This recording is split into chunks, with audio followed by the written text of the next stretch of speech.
नमस्कार, मैं राकेश चौधरी। फरीदाबाद की नेहरू कॉलोनी में नगर निगम का बुलडोजर जमकर गरजा। सालों से बसे आशियाने उजाड़ दिए गए। कई वर्षों की मेहनत और खून पसीने से तैयार की गई दीवारें तोड़ दी गई। ना किसी का इमोशन काम आया और ना किसी की दलील। सबसे बड़ी बात यह है कि सरकार और प्रशासन की तरफ से इन बेघर हुए लोगों को एक तिरपाल तक की भी व्यवस्था नहीं की गई। यही वजह है आज हजारों लोग तपती दोपहरी में छोटे छोटे बच्चों के साथ खुले आसमान के नीचे जीवन बसर करने को मजबूर हैं। हालांकि नेहरू कॉलोनी में हुए बुलडोजर एक्शन के मुद्दे ने अब सियासी टूल जरूर पकड़ लिया है। अतिक्रमण और अवैध निर्माण हटाने के नाम पर हुई इस कार्रवाई से पीड़ित लोगों के समर्थन में कांग्रेस पार्टी खुलकर मैदान में आ गई है। इसी कड़ी में रविवार को कांग्रेस नेताओं ने एनआईटी 3 नंबर पुलिया के पास एक बड़ी पंचायत बुलाई और प्रभावित परिवारों के हक में अनिश्चितकालीन धरने का शंखनाद किया। इस पंचायत में कांग्रेस के वरिष्ठ नेता विजय प्रताप और पूर्व सांसद अवतार सिंह भडाना समेत बड़ी संख्या में स्थानीय लोग मौजूद रहे। इस दौरान कांग्रेस नेताओं ने प्रशासन और सरकार को जमकर कोसा। उन्होंने आरोप लगाया कि प्रशासन की इस तोड़फोड़ की कार्रवाई ने सैकड़ों परिवारों की छत छीन ली है और उनके सामने रोजी रोटी का संकट खड़ा हो गया है। विजय प्रताप ने कहा कि प्रशासन की ओर से इस कार्रवाई को मेट्रो और एलिवेटेड रोड परियोजना से जोड़ा जा रहा है, लेकिन अब तक किसी भी अधिकारी या जनप्रतिनिधि ने परियोजना का डीपीआर और नक्शा सार्वजनिक नहीं किया है। 40 फुट लेके ये जो कह रहे ट्रेन आएगी, तो क्या इन्होंने डीपीआर रिपोर्ट दिखाई किसी को आज तक? प्रेस में आई डीपीआर रिपोर्ट? गुड़गांव से लेकर फरीदाबाद तक पुल बनेगा, ये कह रहे थे, और रेल चलेगी और खाली सिर्फ 200 मीटर होगा। सिर्फ इसी को खाली करने का इनका मन है। इसका मतलब इनकी कोई ना कोई और मंशा है। विजय प्रताप ने कहा कि यदि वास्तव में विकास कार्यों के लिए भूमि की जरूरत है तो कॉलोनी वासी सहयोग करने को तैयार हैं, लेकिन प्रभावित परिवारों के पुनर्वास की स्पष्ट व्यवस्था पहले की जानी चाहिए। उन्होंने आगे बोलते हुए कहा कि कॉलोनी वासियों की एक समिति गठित की जाएगी, जिसकी सहमति से आंदोलन और धरना कार्यक्रम आगे बढ़ाए जाएंगे। साथ ही उन्होंने चेतावनी देते हुए कहा कि अगले सप्ताह सरकार को ज्ञापन सौंपकर पुनर्वास और तोड़फोड़ रोकने की मांग की जाएगी।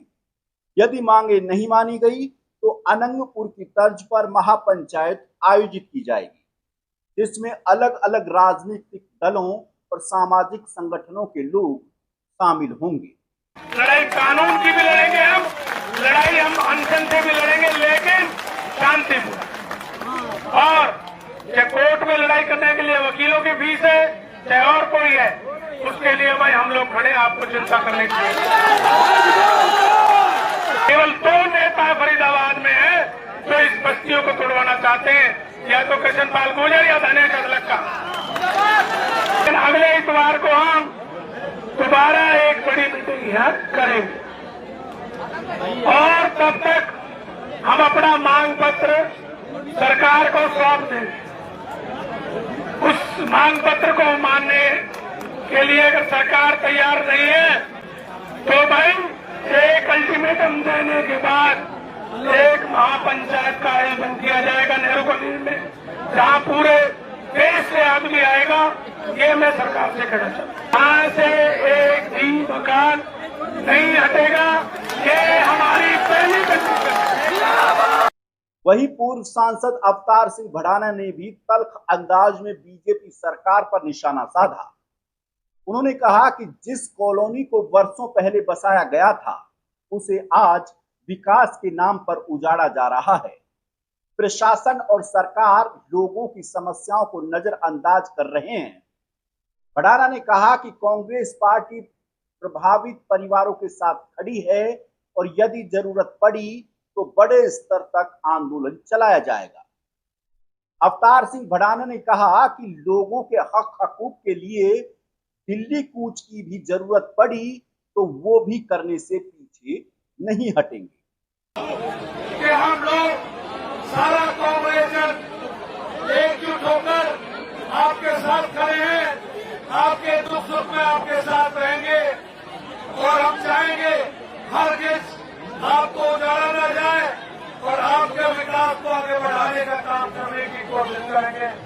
अगर यहाँ की सरकार, हरियाणा की सरकार और फरीदाबाद की सरकार ने सुनवाई नहीं की तो यहाँ से दिल्ली की तरफ कूच करेंगे, दिल्ली की सरकार को कहेंगे। वहीं महापंचायत में मौजूद स्थानीय लोगों ने आरोप लगाया कि उनके घरों को रातों रात तोड़ दिया गया। लोगों का कहना है कि घरों को तोड़ने से पहले सरकार को हमारे रहने की व्यवस्था करनी चाहिए थी।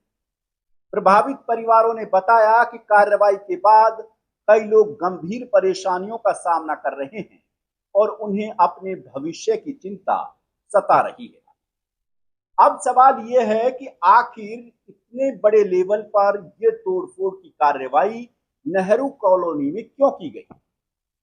बताया जा रहा है कि गुरुग्राम फरीदाबाद नोएडा रूट पर नमो Bharat regional rapid transit system corridor का निर्माण प्रस्तावित है। करीब 61 किलोमीटर लंबे इस हाई स्पीड कॉरिडोर पर ट्रेनें 160 किलोमीटर प्रति घंटे की रफ्तार से दौड़ेंगी। इस महत्वाकांक्षी परियोजना की अनुमानित लागत लगभग 15,000 करोड़ रुपए बताई जा रही है। इसी परियोजना के लिए नेहरू कॉलोनी क्षेत्र में तोड़फोड़ की कार्रवाई की जा रही है, लेकिन इस पूरे प्रोजेक्ट को लेकर सवाल इसलिए उठ रहे हैं कि प्रशासन की तरफ से इसका ना तो कोई डीपीआर और ना ही नक्शा सामने रखा गया है, जिससे लोगों में शंका है और स्थानीय लोग इसीलिए इसका जमकर विरोध कर रहे हैं। फिलहाल पंचायत में स्थानीय लोगों से चर्चा कर आगे की रूपरेखा तैयार कर धरना शुरू कर दिया गया है और ये भी चेतावनी दी गई है कि जब तक बेघर हुए परिवारों का उचित समाधान नहीं हो जाता तब तक ये धरना बदस्तूर जारी रहेगा। ऐसे में आप इस खबर को लेकर के क्या सोचते हैं, हमें कमेंट में बताएं और हमारे चैनल को सब्सक्राइब करें। नमस्कार।